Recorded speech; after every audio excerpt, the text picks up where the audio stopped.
The process starts with character, right? It starts with story and character, and that drives everything else, because all the detail and explosions and fidelity we add on top of that is nothing if you don't believe in those characters and the story they're telling you. I think one of the first things we did when Kevin was talking to us about it was, okay, well, these are the characters we have. Who are the new people we want to introduce? The biggest of which was Atriox.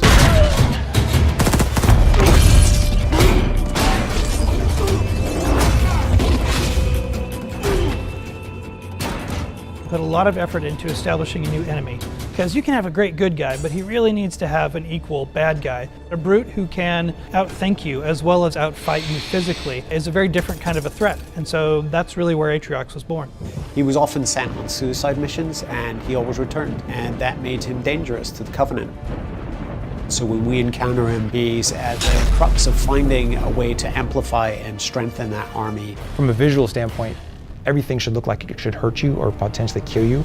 We wanted to layer that on top of some of that recognizable Covenant technology. So lots of ramming spikes, lots of layered armor, things that spoke to a brute's sensibilities and aesthetic choices. And then we've also given him little trophies, little very subtle elements that kind of speak to maybe what his past has been like, you know, things that could have just been from somebody that he's dispatched in the past and decided to just keep as a trophy and make it part of his collection.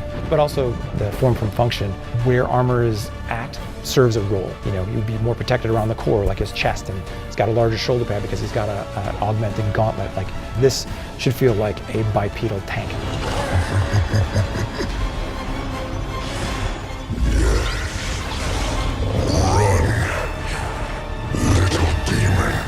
I wanted to have a reason for you to fear him, and the best way to do that is have Isabel tell you who he is and why we need to run. Spartans, thank God. We have to get out of here. When we first meet Isabel, she shows up in a way that we haven't seen AIs behave in Halo before. She's freaked out. When we created Isabel, we wanted to make a different kind of AI. AIs are generally perfection. We wanted a flawed AI from the outset. We wanted her to be a little bit more rough around the edges. She's logistics, so she's, you know, kind of like the tank girl. Ripley from Aliens 2 was a big influence in that.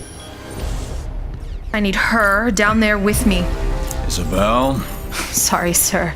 After recent battle reports, you should have figured out that there are rules around here.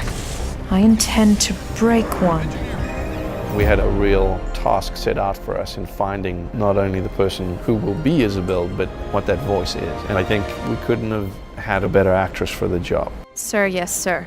With the way that we shoot mocap, it has to be the same person who we're scanning for our character model. So this person not only has to look like the character, but has to act like the character and has to sound like the character. To get the likeness and fidelity that we really wanted, the technology demands that you essentially cast who you want to be that character.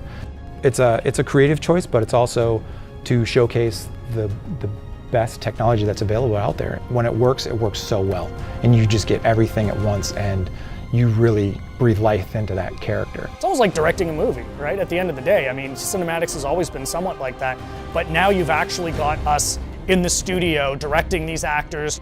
The process has just changed so much. I really think those first cinematics of the original Halo Wars just kind of raised the bar for the industry as a whole, and that's what we're doing again.